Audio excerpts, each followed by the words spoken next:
Alhamdulillah, alhamdulillahilladzi nazzalal Qur'ana hudan linnas wa bayyinatin minal huda wal furqan. Asyhadu an la ilaha illallah wa asyhadu anna Muhammadan abduhu wa rasuluh. Allahumma salli wa sallim ala sayyidina Muhammad wa ala alihi wa ashabihi ajma'in birahmatika ya arhamar rahimin. Pemirsa yang dirahmati Allah Subhanahu wa taala, alhamdulillah pada malam hari ini kita bisa bertemu dalam forum ini untuk memperbincangkan ya persoalan-persoalan aktual umat.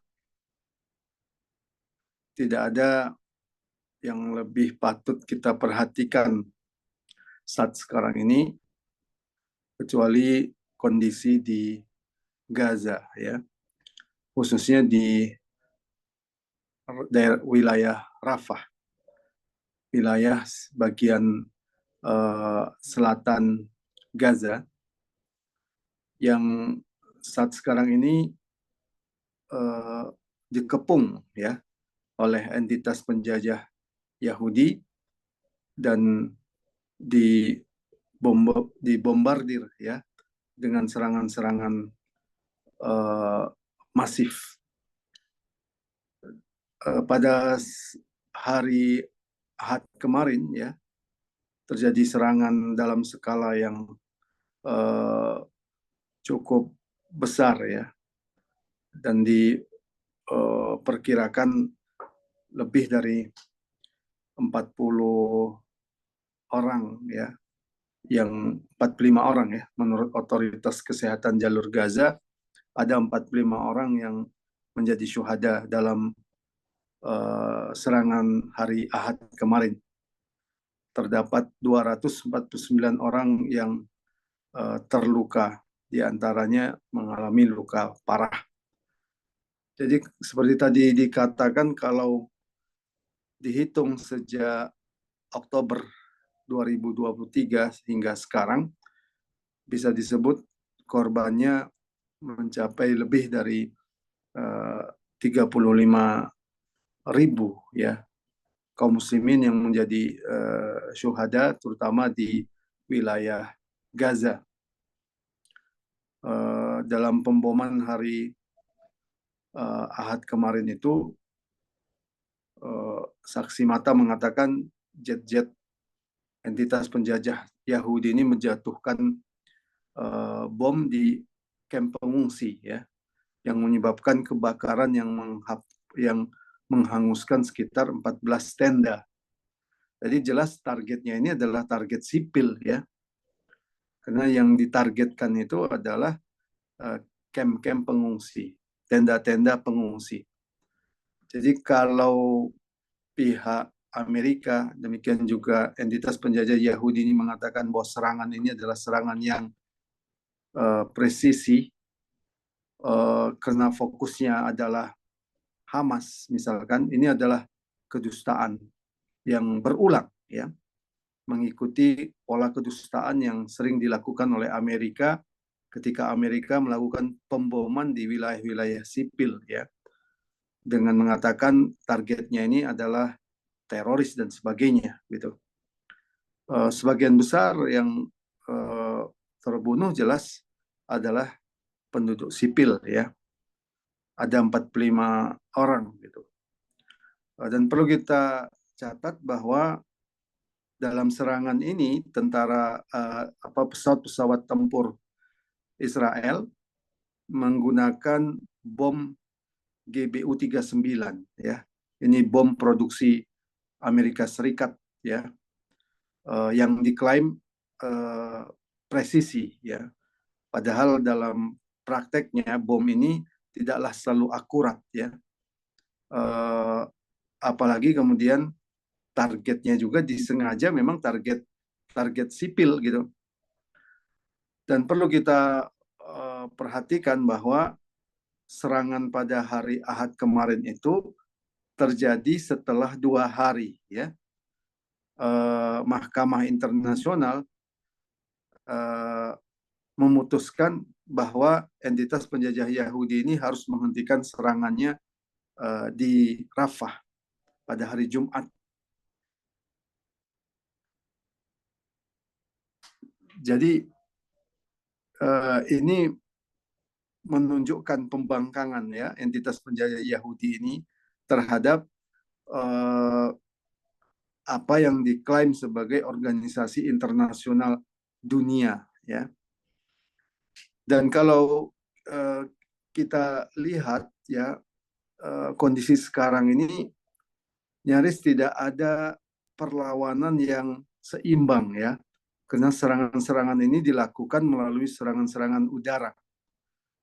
Sementara kita ketahui dari pihak Palestina sendiri tidak memiliki kemampuan yang sepadan ya untuk menahan serangan-serangan udara ini ya.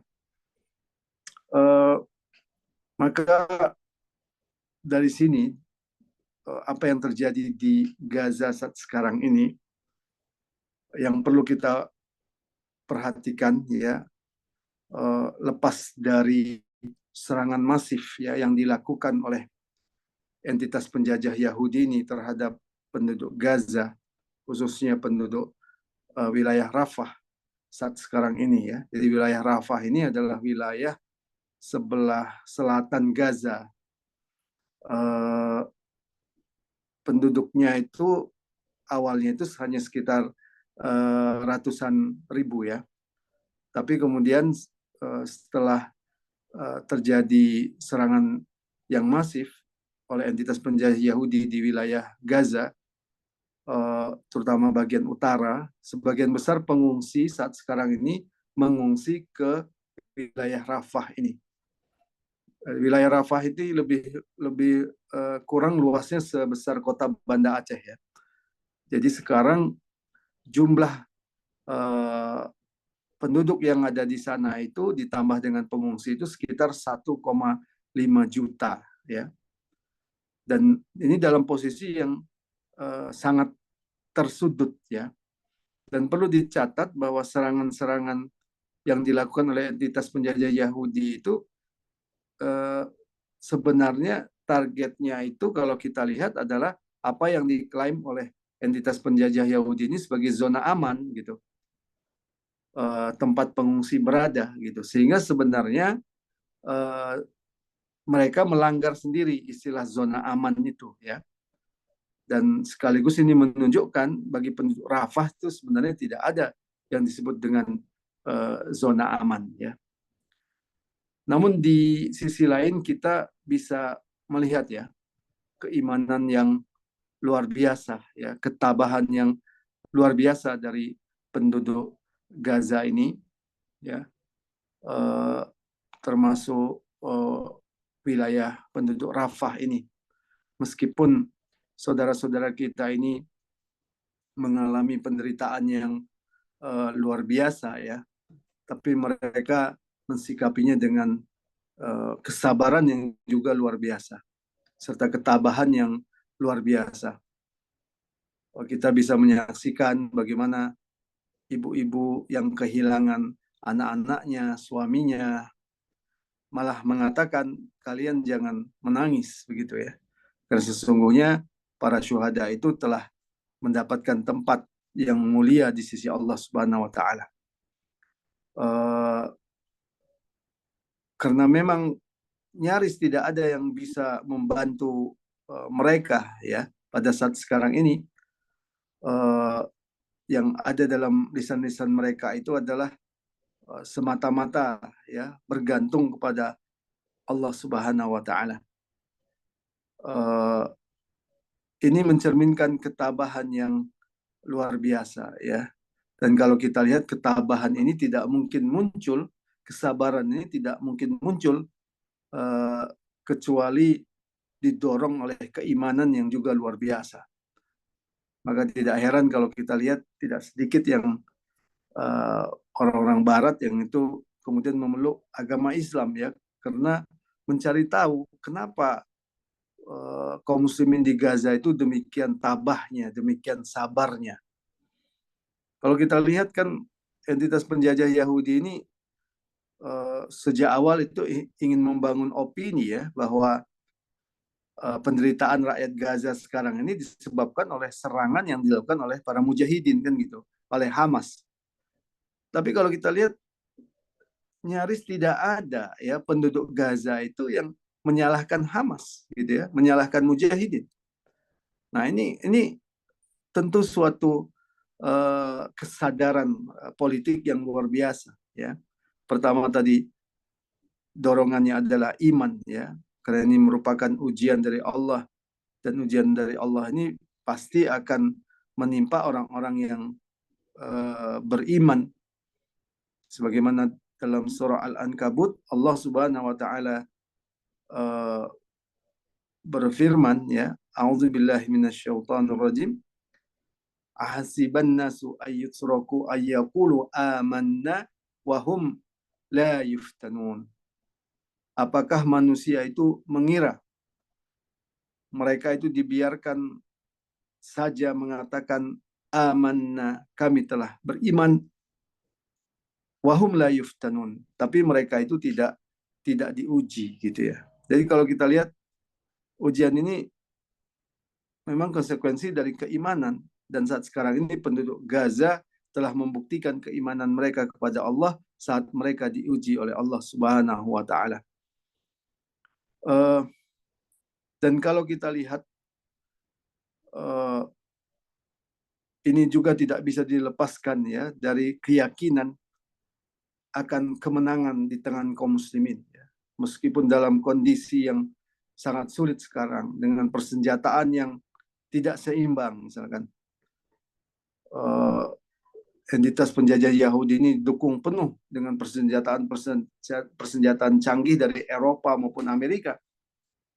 Tapi dengan keyakinan keimanan bahwa kalau Allah Subhanahu wa taala telah menolong, maka tidak ada yang bisa mengalahkan kaum muslimin. Saudara-saudara kita itu terus berjuang gitu ya. Ini adalah pelajaran keimanan bagi kita. Berdasarkan firman Allah Subhanahu wa taala dalam surah Ali Imran ayat 160, in yansurkumullahu fala ghaliba lakum. Jika Allah menolong kamu, maka tidak ada yang dapat mengalahkan kamu. Nah, ini adalah keimanan yang luar biasa. Sebagaimana keimanan kaum muslimin terdahulu, mereka tidak hanya membicarakan masalah fisik ya, jumlah pasukan, jumlah persenjataan misalkan, tapi ada sesuatu yang lebih dari itu, keyakinan bahwa Allah akan menolong orang-orang yang beriman. Allah Subhanahu wa taala akan menolong orang-orang yang menolong agama Allah Subhanahu wa taala. Keyakinan itulah yang ada juga pada kaum muslimin dalam perang Badar ya. Saat jumlah kaum muslimin hanya 300 orang menghadapi 1.000 pasukan Quraisy, kafir Quraisy.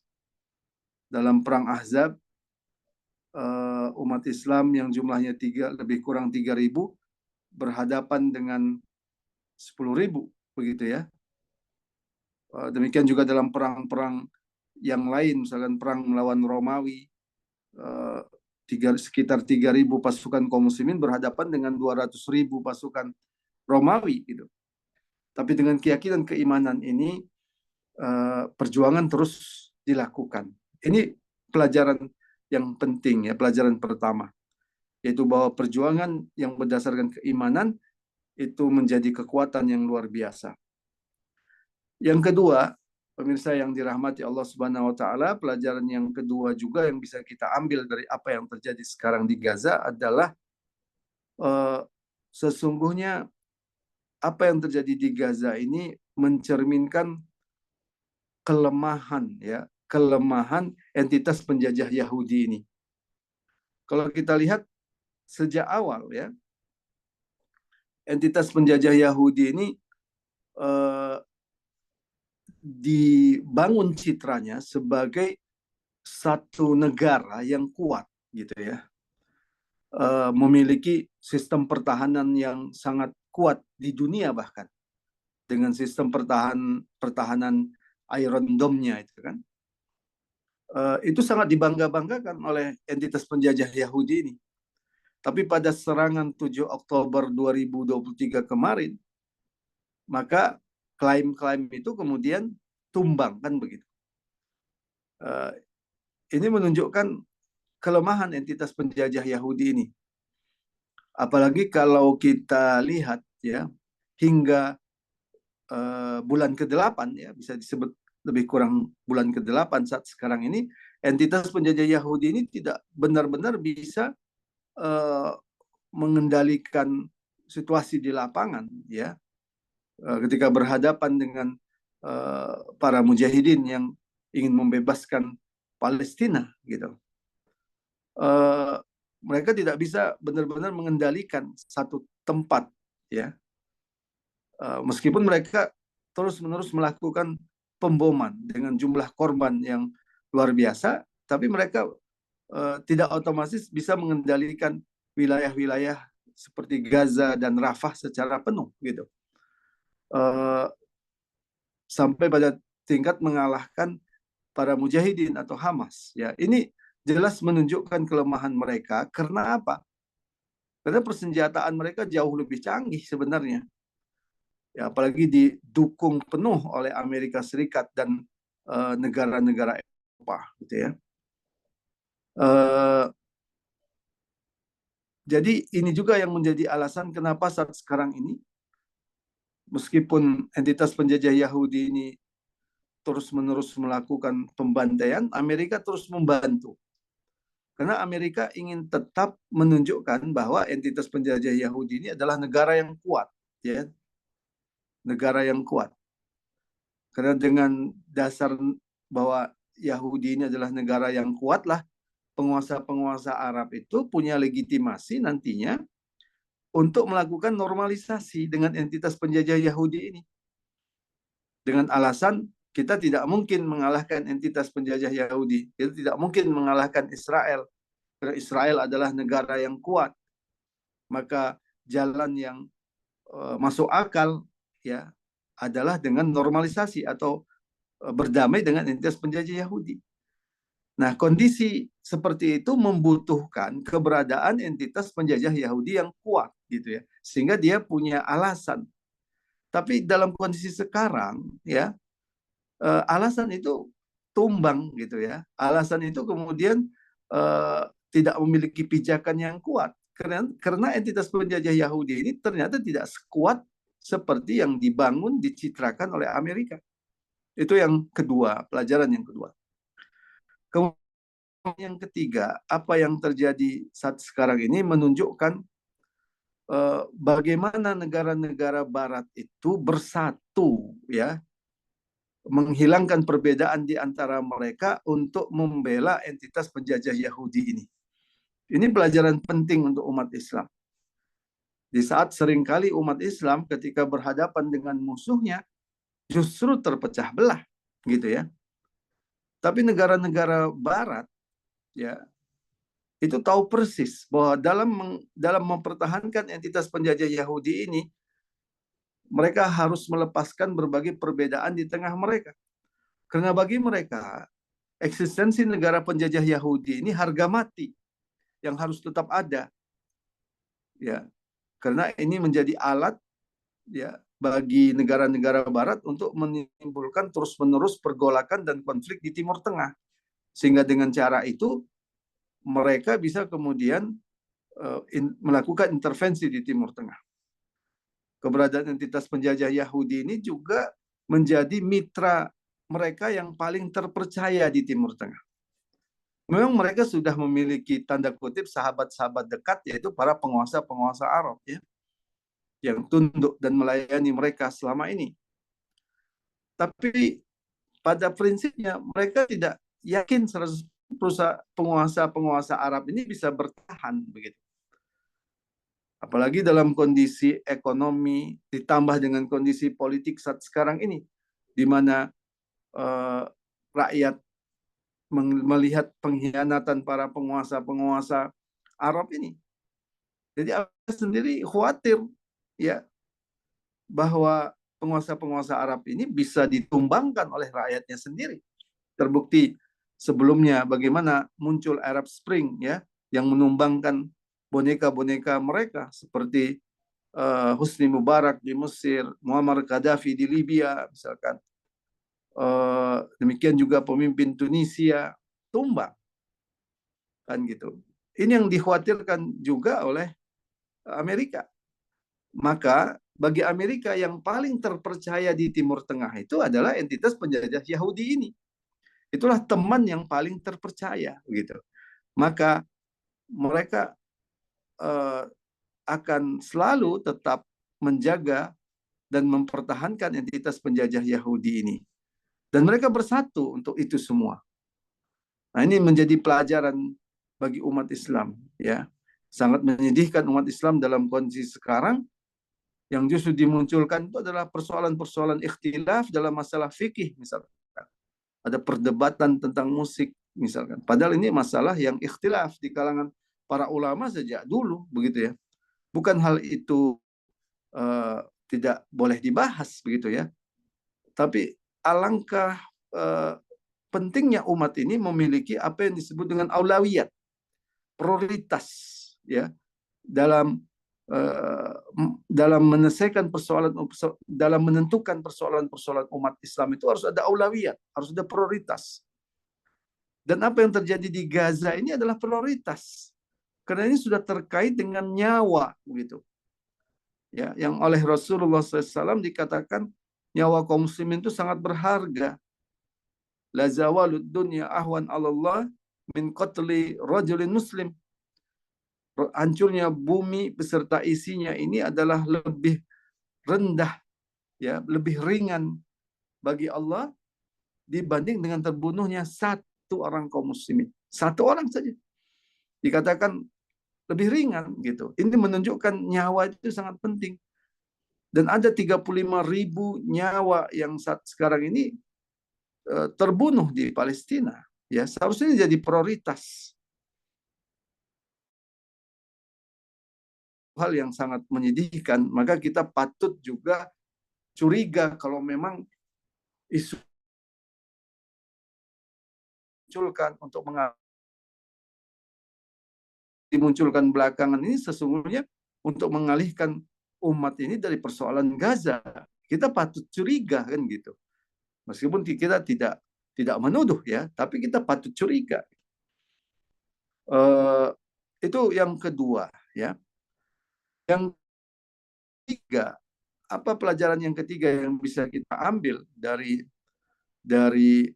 pelajaran dari apa yang terjadi di Gaza ini adalah runtuhnya, semakin tampak busuknya peradaban kita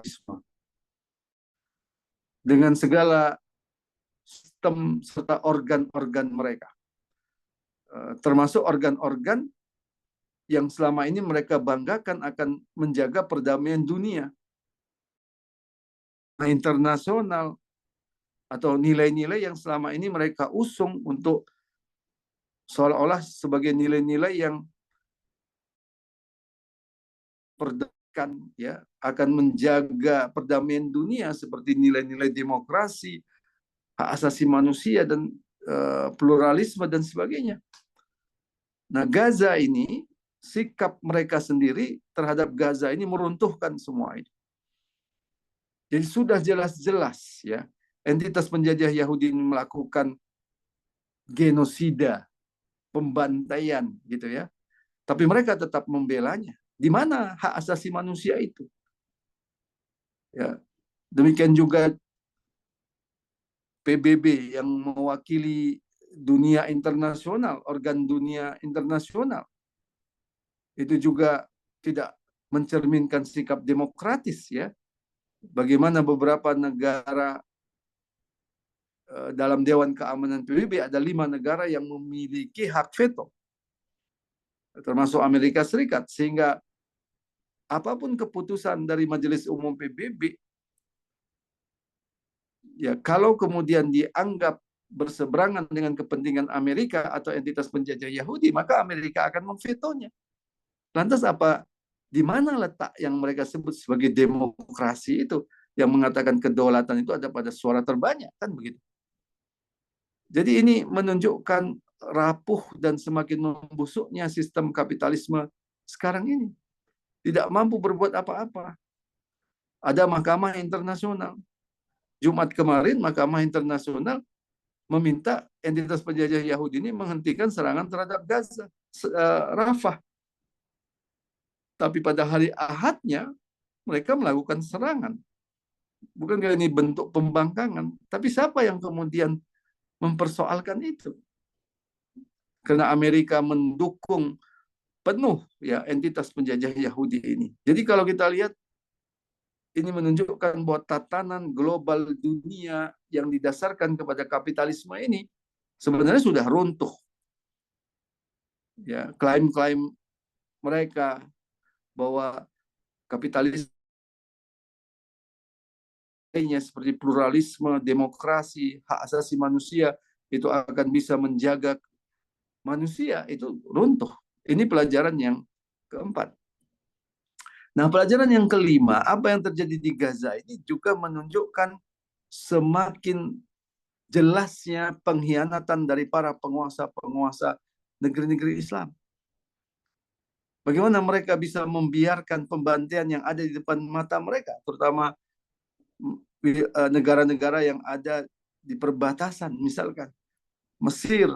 Bagaimana mereka bisa membiarkan terjadinya pembantaian itu? Ya, Saudi bisa mengirimkan pesawat tempurnya ke Yaman untuk membombardir musuh Saudi di Yaman. Tapi kenapa tidak mereka kirimkan pesawat tempurnya untuk membombardir entitas penjajah Yahudi ini? Turki bisa mengirimkan jet-jet tempurnya untuk membombardir uh, musuh Turki yang diklaim sebagai pemberontak Kurdi, misalnya bisa mengirim pesawat-pesawat tempur untuk membebaskan Palestina, misalnya.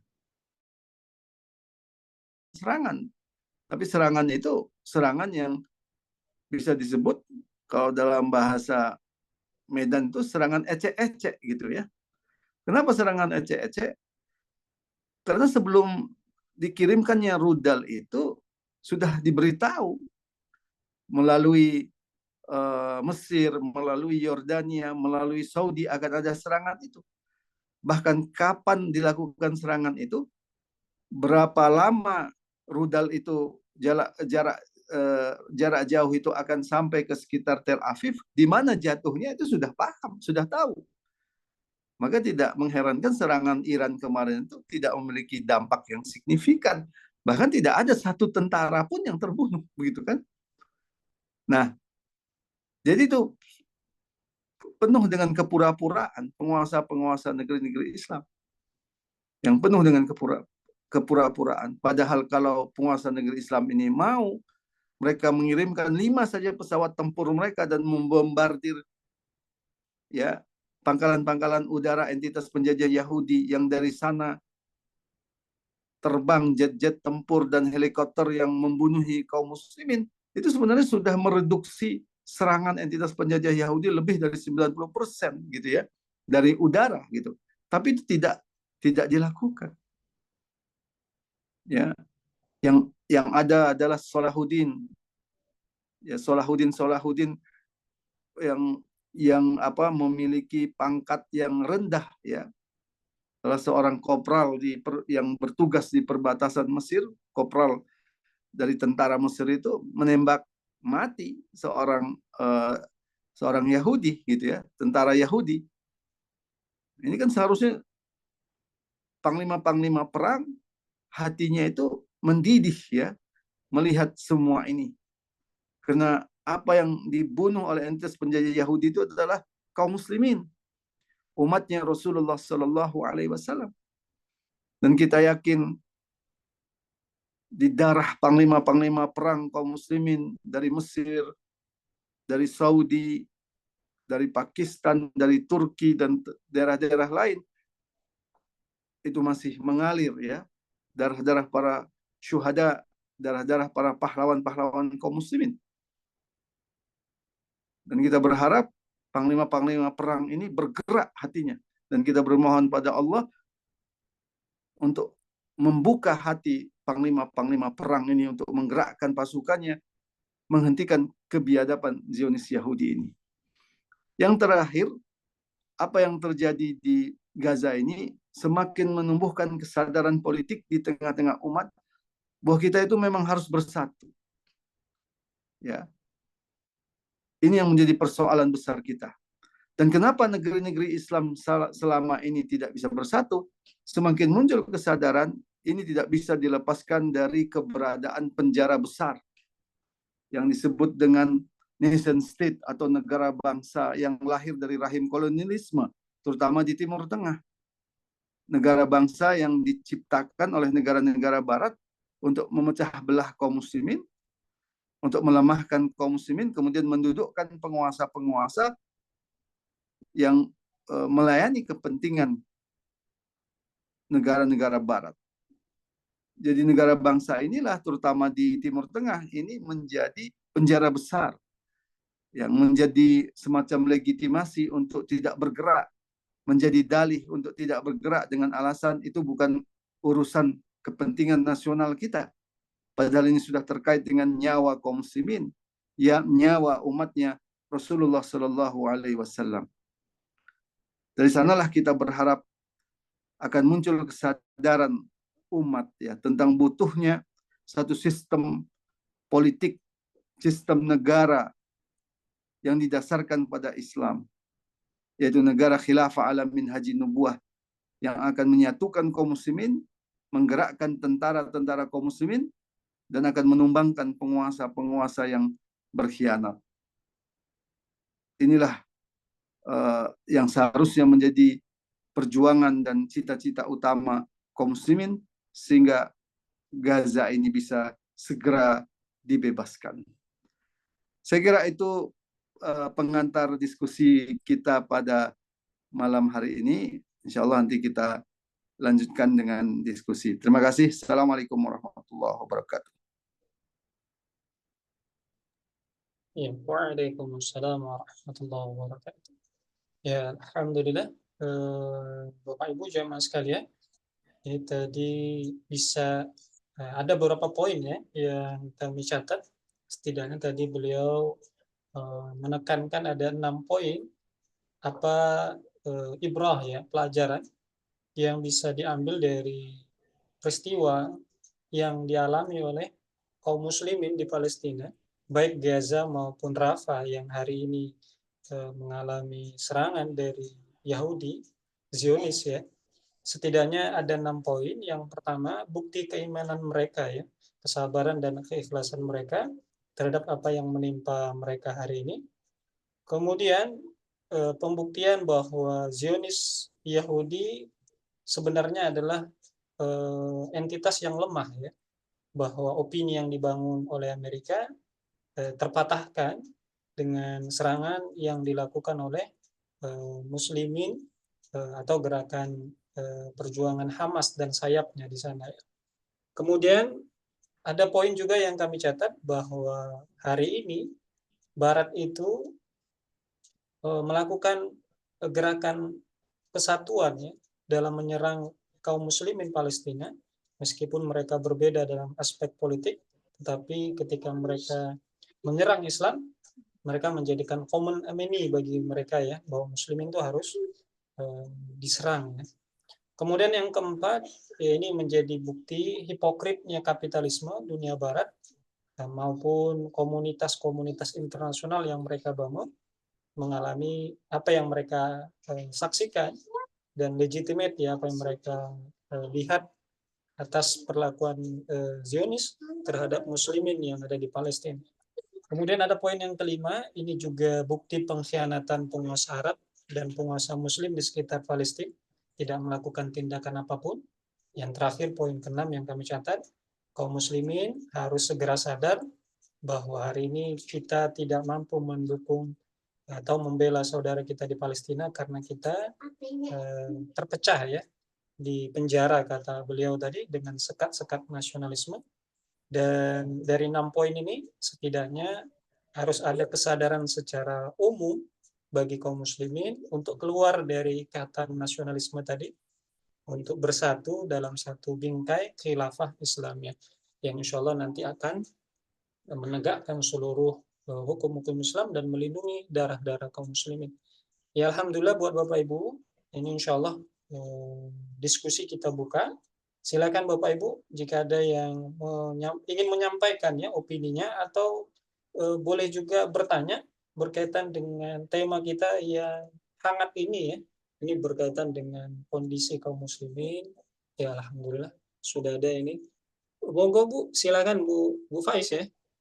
Oke, Ustaz, jazakumullah khair. Assalamualaikum warahmatullahi wabarakatuh.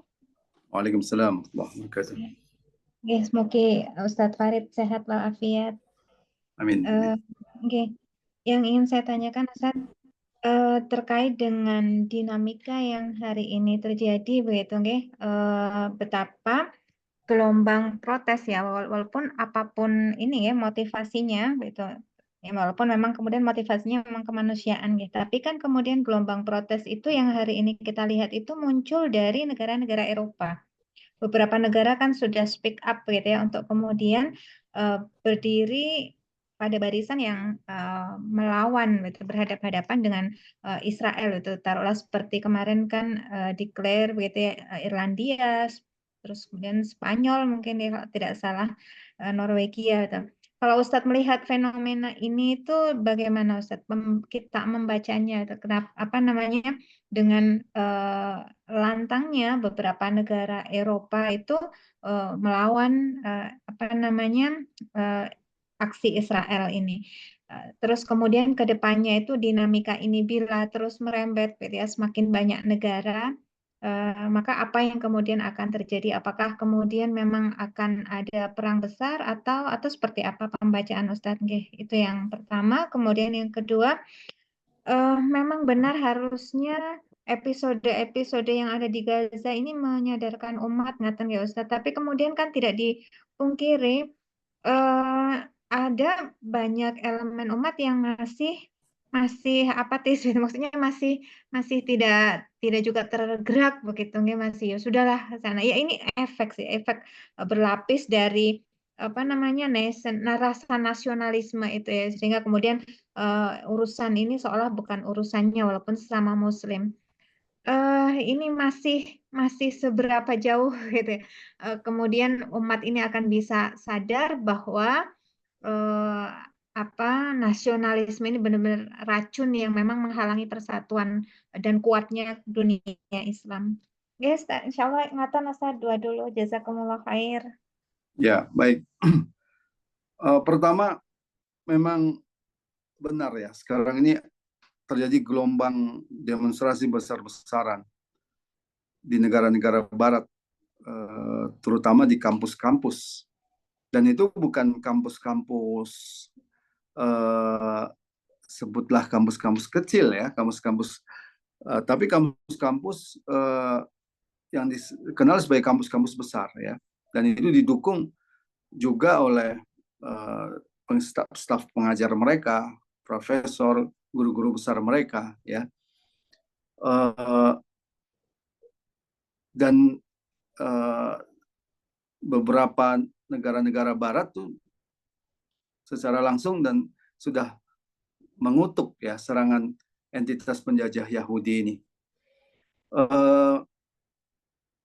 Meskipun dasarnya itu dasar kemanusiaan gitu ya. Ya karena memang apa yang ada di depan mata sekarang ini sudah tidak bisa lagi sebenarnya ditolerir secara kemanusiaan gitu. Bagaimana mungkin serangan ini dikatakan untuk menyerang Hamas sementara korbannya itu sebagian besar adalah wanita dan anak-anak ya. Bagaimana mungkin dikatakan ini untuk targetnya itu adalah Hamas sementara yang mereka bombardir itu adalah rumah-rumah sakit. Sementara rumah sakit itu adalah sesuatu yang dibutuhkan oleh masyarakat, kan begitu. Apalagi dalam kondisi perang. Jadi ini sudah di depan mata kejahatan entitas penjajah Yahudi ini. Kalau dulu mungkin sebelum era sosial media menguat,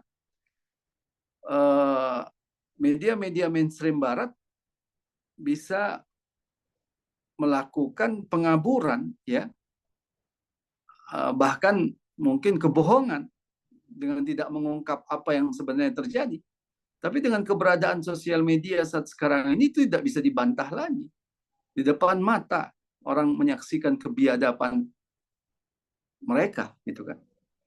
Sampai saya pernah lihat di satu video di YouTube itu, seorang ibu dari Barat itu menggendong bayinya, dan kemudian dia katakan bayi saya ini adalah teroris, gitu kan.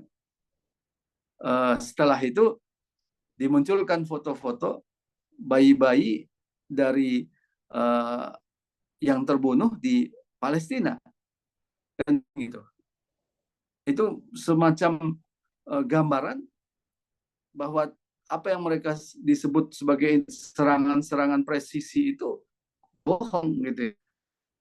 Terbunuh itu banyak sekali bayi-bayi, kan gitu. Jadi inilah dorongan kemanusiaan, ya.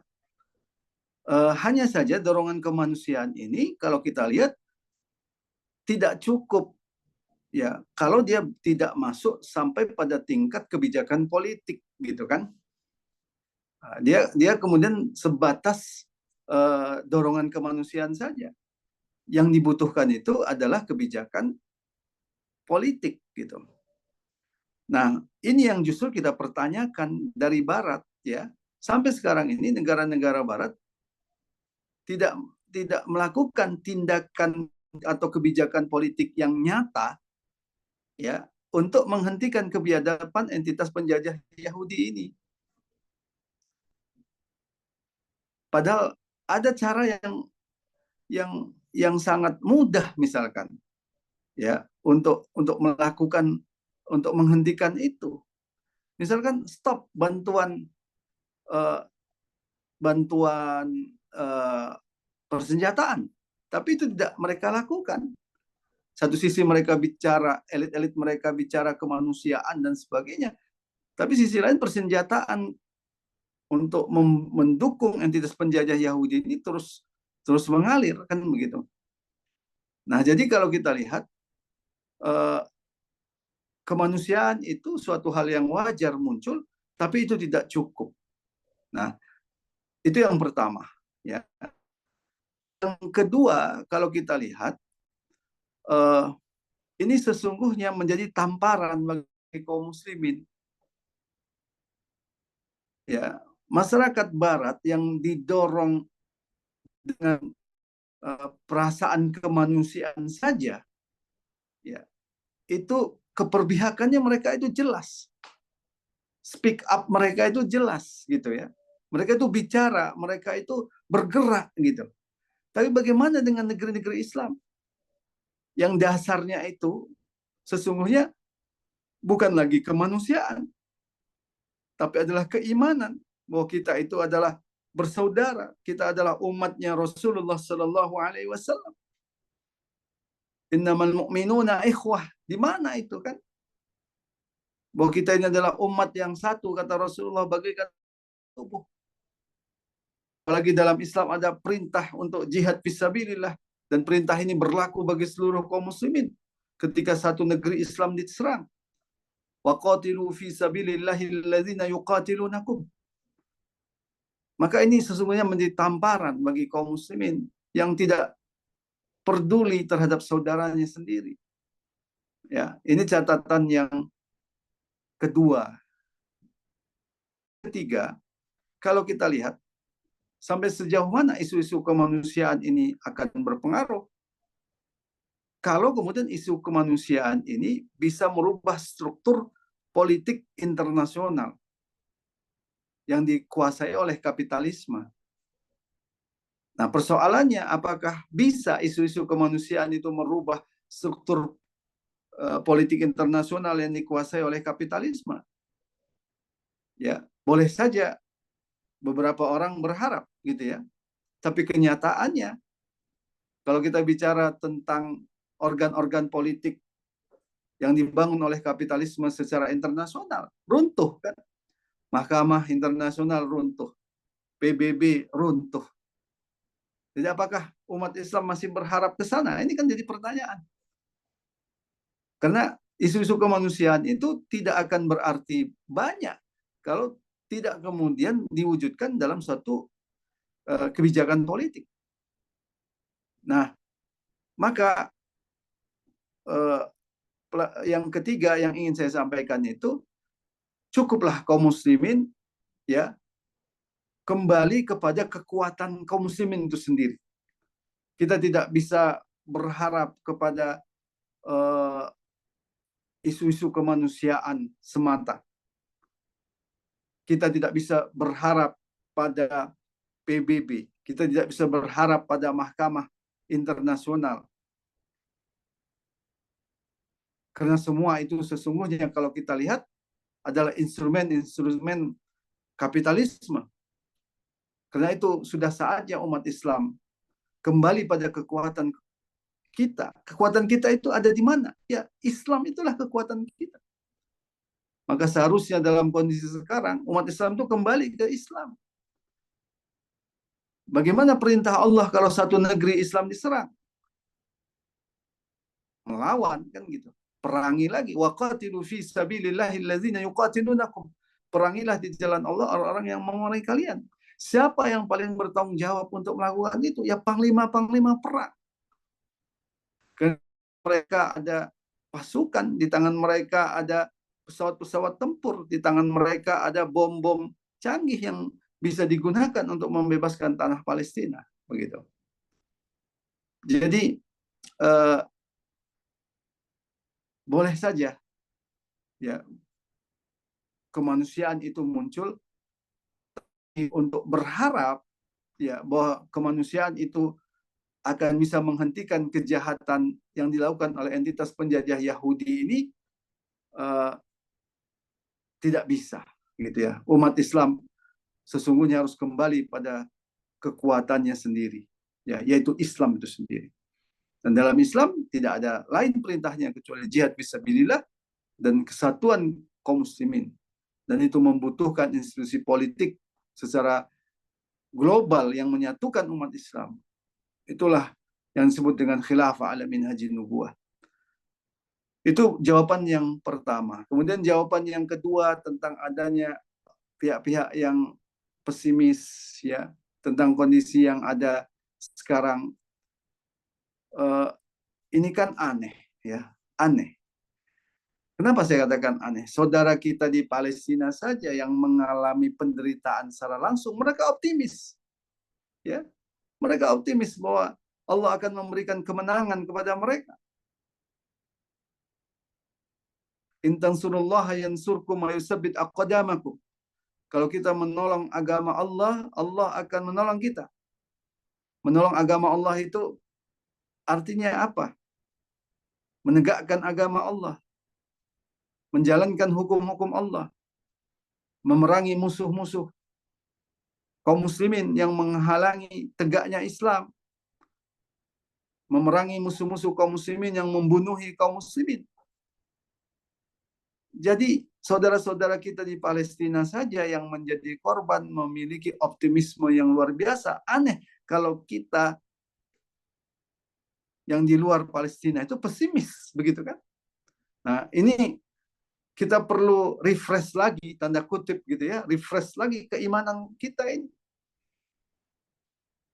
Maka di sini faktor keimanan kaum muslimin itu sangat-sangat penting. Dengan kita harus punya keyakinan bahwa kalau kita menolong agama Allah, Allah akan menolong kita. Dan kalau Allah Subhanahu wa taala menolong, maka tidak ada yang bisa mengalahkan kaum muslimin. Ini masalah keimanan. Ya. Jika Allah menolong kamu, fala ghaliba lakum. Maka tak ada yang bisa mengalahkan kamu. Kurang apa? Nah, yang kedua, memang harus ada upaya kesadaran politik. Pertama, kesadaran politik tentang pentingnya persatuan kaum muslimin, dan kesadaran politik faktor-faktor apa yang selama ini melemahkan kaum muslimin. Itu harus ada. Saya kira kebutuhan persatuan kaum muslimin itu sudah sangat nyata di depan mata. Dalam kondisi sekarang, kalau kita nggak bersatu, kita mau apa? Kan itu pertanyaan. Kalau panglima-panglima perang tidak bersatu bergerak melawan entitas penjajah Yahudi, apalagi yang bisa kita lakukan? Karena hanya itu yang akan menghentikannya. Nah, yang kedua, tentu kita juga harus memahamkan umat untuk meninggalkan faktor-faktor selama ini memperlemah kaum muslimin. Apa yang memperlemah kaum muslimin? Ya, keberadaan sistem politik yang memecah belah kaum muslimin secara global, yaitu keberadaan negara-negara bangsa. Maka sudah seharusnya umat Islam memiliki negara yang menyatukan kaum muslimin di seluruh dunia tanpa disekat-sekat oleh suku, tanpa disekat-sekat oleh kekabilahan, tanpa disekat-sekat oleh kebangsaan, tapi semata-mata disatukan oleh akidah Islam. Inilah kekuatan kaum muslimin. Ya. Apa yang terjadi di Gaza, saya kira adalah kondisi yang sangat tepat ya kita untuk menjelaskan tentang kebutuhan persatuan kaum muslimin pada saat sekarang ini. Ya, saya kira itu yang bisa saya jawab terkait dengan pertanyaan tadi ya. Terima kasih. Ya Ustaz, jazakumullah khair. Ya, sama-sama.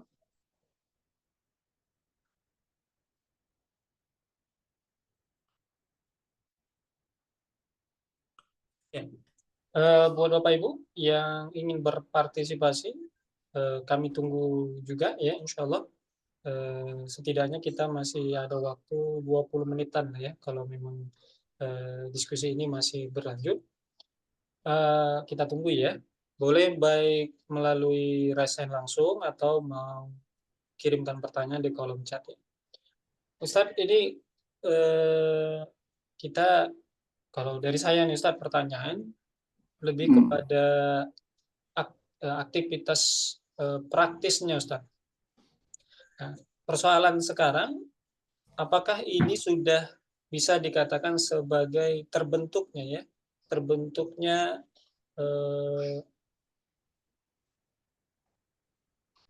wa'yul am, Ustaz? Apakah ini sudah terbentuknya kesadaran umum di tengah masyarakat, terutama kesadaran di tengah kaum muslimin, Ustaz?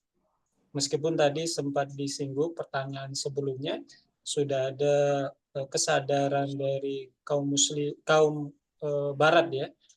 Namun meskipun fondasinya itu bukan akidah Islam. Nah, apakah kesadaran itu juga dialami kaum muslimin hari ini di dunia Islam? Kita tidak dalam tataran penguasa, tapi dalam tataran kaum musliminnya. Kalau memang itu belum terbentuk, berarti ini ada masalah, Ustaz. Nah, kan begitu. Persoalannya di mana itu, Ustaz? Bahwa kenapa belum muncul juga kesadaran umum, baik dalam konteks melindungi saudara kita atau menolong saudara kita di Palestina, atau yang lebih konkretnya dalam upaya menegakkan kembali institusi yang bisa menyatukan kaum muslimin tadi. Itu kan menjadi persoalan yang relate ya, berhubungan kita bilang. Itu satu, Ustaz. Berarti ada persoalan kesadaran yang boleh jadi belum terbentuk ya. Ada hubungannya dengan opini umum, Ustaz. Setahu kita bahwa kesadaran itu berarti opini yang terbentuk. Itu juga berarti belum masif kita bilang. Meskipun media sekarang kan sudah terbuka kanalnya. Tadi Ustaz sampaikan, bukan hanya kanal-kanal media mainstream, tapi juga sudah ada media-media sosial yang menjadi second opini ya, yang terkadang bisa lebih dipercaya ketimbang media mainstream. Nah, tapi kenapa opini itu sudah membesar, tapi nggak ada hubungannya dengan kesadaran di tengah-tengah kaum muslimin? Nah, ini di mana problemnya, Ustaz? Bahwa opini itu sudah besar, tapi kesadarannya malah belum muncul. Nah, ini gimana, Ustaz? Pertama, tentu kita berharap ya, berharap sambil meminta pertolongan kepada Allah Subhanahu wa taala agar kaum muslimin ini semakin terbuka pikirannya, terbuka perasaannya, terbuka hatinya tentang kondisi sekarang. Artinya semakin kuat kesadaran untuk bersatu. Nah, di samping itu semakin kuat kesadaran bahwa bersatu itu perlu institusi politik ya yang menyatukannya, perlu negara yang menyatukannya. Ya, apa negara yang bisa merepresentasikan umat Islam pada level global untuk kemudian berhadap-hadapan dengan negara-negara imperialis, yaitu negara khilafah ala minhajin nubuwah. Kita berharap ke sana gitu ya. Kemudian kalau dikatakan sampai sejauh mana kesadaran itu tentu berbeda-beda di setiap kawasan gitu ya. Di Timur Tengah bisa jadi kesadaran itu sebenarnya kuat, tapi mereka itu harus berhadapan dengan rezim yang sangat represif. Ini kan jadi tantangan juga bagi umat Islam di sana. Kita bisa bayangkanlah di Saudi saja itu ya, ada yang menyebarkan bendera Palestina aja nggak boleh. Kita bisa bayangkan itu. Ulama-ulama yang bicara tentang, kalau bicara tentang penderitaan rakyat Palestina, kita harus menolong, berdoa, itu mungkin tidak dipersoalkan. Tapi ulama-ulama yang bicara menyerang penguasa yang diam 1000 bahasa, tidak menggerakkan tentara-tentara mereka, itu kan banyak yang ditangkapi kan. Jadi di Timur Tengah itu kondisinya memang sangat represif. Tapi ingat, ya batas kesabaran rakyat itu ada gitu ya. Kalau kita lihat latar belakang Arab Spring itu kan sebelumnya juga rezimnya itu sangat represif. Tapi sampai pada tingkat kesabaran masyarakat itu ya untuk melihat kekejaman, penindasan dan kezaliman penguasanya sampai pada titik yang telah istilahnya itu membuncah gitu ya. Perlawanan itu bisa muncul gitu. Nah, cuman kita harapkan tidak sebatas seperti Arab Spring ya. Perlawanan itu, pergerakan masyarakat itu banyak didorong tanda kutip karena kepentingan kehidupan ya. Ya dalam bahasa lain mungkin kepentingan perut lah gitu ya. Yang kita harapkan nanti di umat ini bergerak berhadapan dengan penguasa mereka itu karena dasarnya keimanan. Nah, itu kita harapkan begitu. Nah, bagaimana dengan kita sendiri di Indonesia ya? Ya ini menjadi menjadi tantangan dan tanggung jawab para pengemban dakwah gitu. Harus kita akui memang kesadaran yang masif itu belum muncul. Nah, di situ justru tugas kita, tugas para pengemban dakwah, tugas para ulama, tugas para mubaligh, tugas umat Islam. Ya, kita mungkin tidak cukup membicarakan gimana kondisi sekarang, ya, menjawab pertanyaan itu. Yang lebih penting lagi yang harus kita jawab, apa yang kita lakukan, kan gitu. Itu lebih penting lagi pertanyaannya. Apa yang kita lakukan supaya opini umum ini terus bergerak, ya? Ya kita harus bicara. Ulama-ulama harus bicara. Besok sholat Jumat, khutbah-khutbah itu harus menyinggung masalah Gaza ini, masalah Rafah ini. Sungguh kita sayangkan kalau misalkan saat darah umat ini tertumpah, ya khatib-khatib masih membahas masalah-masalah yang tanda kutip masalah-masalah yang rutin lah begitu ya. Ya, tentang ibadah mahdoh misalkan, tentang ketakwaan yang dalam pengertian yang umum misalkan. Itu tentu sangat sayang. Maka kita berharap besok ini saat khutbah Jumat bicaralah tentang Rafah, bicaralah tentang Gaza. Ya, kita berharap seperti itu. Karena itu saat sekarang ini sebenarnya apa yang kita bisa lakukan untuk membangun opini ini harus kita lakukan. Itu yang pertama. Terkait dengan apa yang kita lakukan, kita juga harus tahu bagaimana menyelesaikan masalah ini. Itu penting gitu ya. Kalau kita hanya misalkan mendasarkan ini pada syuur kita, perasaan kita marah melihat saudara kita gitu ya. Ini nanti akan bisa berhenti ketika misalkan perang berhenti misalkan, atau ada gencatan senjata yang walaupun sifatnya sementara, itu bisa tanah Palestina ini. Sementara tanah Palestina itu masih diduduki gitu kan. Maka umat Islam ini harus punya frame berpikir gitu ya. Kenapa ada? Karena ada penjajah Yahudi ini. Maka perjuangan kaum muslimin harus mengarah bagaimana mengenyahkan penjajah Yahudi ini. Itu membutuhkan mobilisasi pasukan militer dan membutuhkan persatuan kaum muslimin. Karena yang kita hadapi sebenarnya bukan semata-mata entitas penjajah Yahudi. Tapi yang kita hadapi adalah negara yang melahirkannya, yang membidaninya, dan yang merawat serta menjaganya, yaitu negara-negara barat. Nah, sehingga kita harus berpikir ke arah sana. Untuk menghadapi itu, apa yang dibutuhkan umat? Kekuatan yang seimbang. Itulah kenapa kemudian perjuangan untuk iqamatul khilafah ala minhajin nubuwah ini suatu hal yang sangat-sangat masuk akal. Di samping itu adalah tuntutan syar'i sekarang, ini sangat-sangat masuk akal. Kita mau berharap apa lagi sekarang? Kan gitu. Nah, kita berharap kesadaran itu ke arah sana. Maka kalau tadi ditanya bagaimana kondisi kita di Indonesia, ya kita harus akui kesadaran masif itu belum begitu muncul gitu. Apalagi kita baru saja menyelesaikan pemilihan presiden gitu kan. Yang kemarin itu kita menyibukkan diri dengan itu. Sebentar lagi menyibukkan diri dengan pilkada gitu kan. Nah, ini jadi tantangan gitu.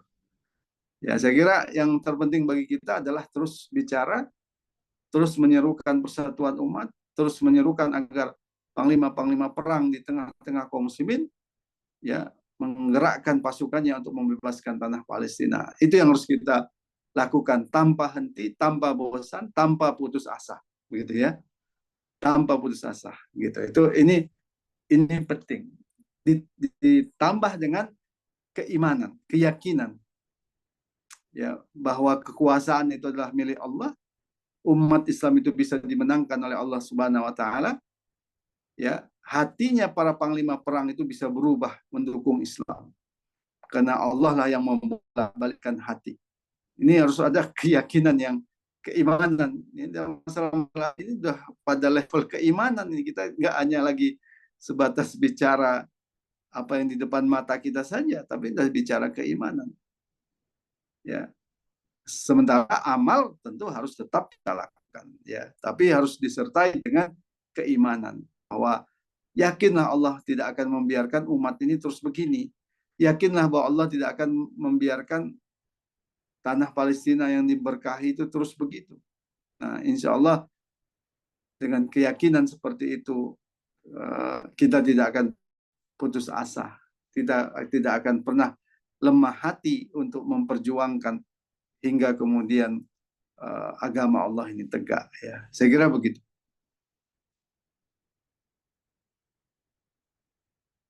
Iya, alhamdulillah Ustaz. Ini coba kita konfirmasi dulu Ustaz ke jamaah. Bapak Ibu masih ada yang ingin bertanya? Ustaz, mungkin kalau tidak ada lagi dari Bapak Ibu jamaah sekalian, saya minta Terakhir ini ya. Komentar politik Ustaz. Nah, Ya.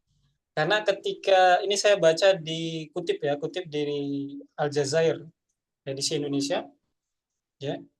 Ini ada wartawan yang bertanya kepada Netanyahu, kapan dihentikan penyerangan terhadap Muslimin Palestina? Dia katakan, kami akan hentikan hingga akhir 2024, berarti sekitar 6 bulan lagi. Nah, ini gimana komentar politiknya, Ustaz? Apakah kemudian kita berharap itu berhenti atau ini memang panjang terus sampai nanti kaum muslimin memanfaatkan momentum ini untuk menyatukan kaum muslimin? Atau komentar politik Ustaz terkait dengan pernyataan Netanyahu bahwa perang ini akan sampai diakhiri di akhir 2024?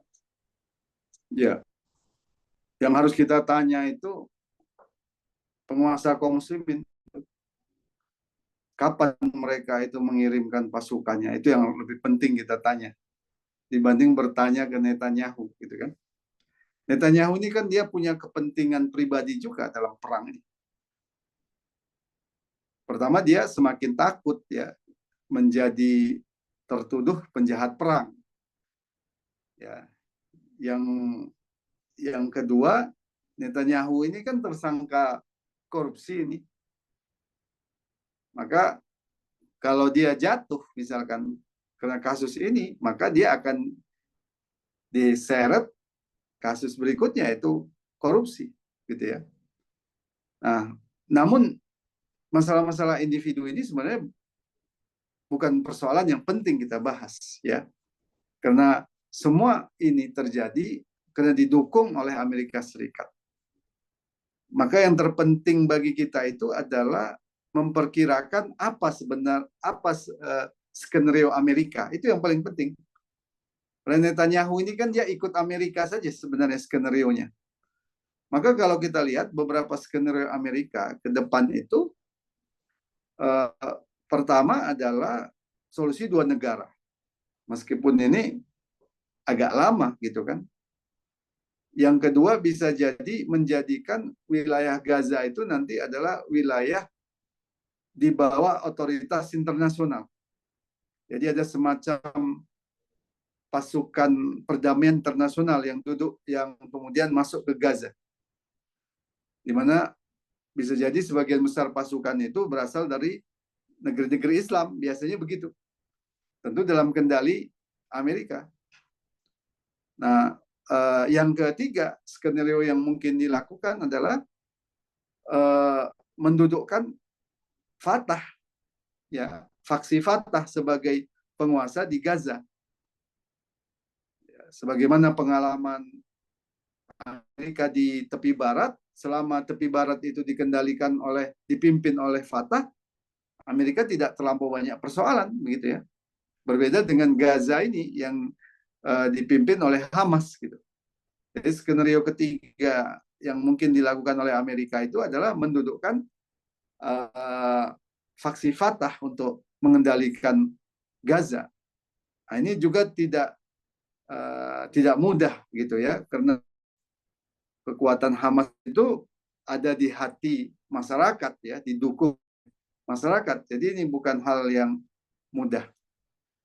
Jadi kalau saya lihat ya, kalau pertanyaannya kapan perang ini berhenti, jawabannya sebenarnya satu. Kalau panglima perang kaum muslimin mengirimkan pesawat-pesawat tempurnya membombardir entitas penjajah Yahudi, maka berhentilah perang ini. Ya. Kalau tidak, ini akan berulang-ulang terus. Mungkin gencatan senjata sebentar, dibom lagi beberapa bulan kemudian, berulang-ulang terus. Ini kan bukan pertama kali terjadi serangan terhadap Gaza ini. Tawarkan perdamaian, dibom lagi. Karena biangnya itu masih ada di sana, yaitu penjajah Yahudi. Maka kapan perang ini berhenti? Kalau panglima-panglima perang kaum muslimin menggunakan pesawat-pesawat membombardir entitas penjajah Yahudi ini, maka disitulah perang itu akan berhenti. Ya, saya kira begitu analisisnya. Oke, alhamdulillah. Syukran Ustaz. Sebelum ditutup, ada yang ingin disampaikan Ustaz sebagai closing statement? Ya, baik. Saya kira kita sebagai umat Islam harus benar-benar memahami begitu ya, bahwa perjuangan ini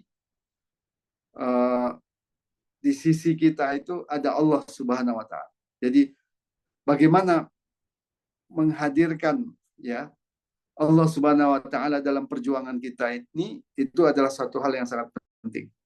Karena dari sanalah nanti muncul keyakinan dan optimisme kita tidak boleh lemah hati, gitu ya. Kita tidak boleh putus asa. Namun kita juga tidak boleh sekedar berdoa, tapi kita harus melakukan langkah-langkah konkret untuk menghentikan kejahatan ini, yaitu dengan menyatukan kaum muslimin dan menegakkan khilafah ala minhaji nubuwah.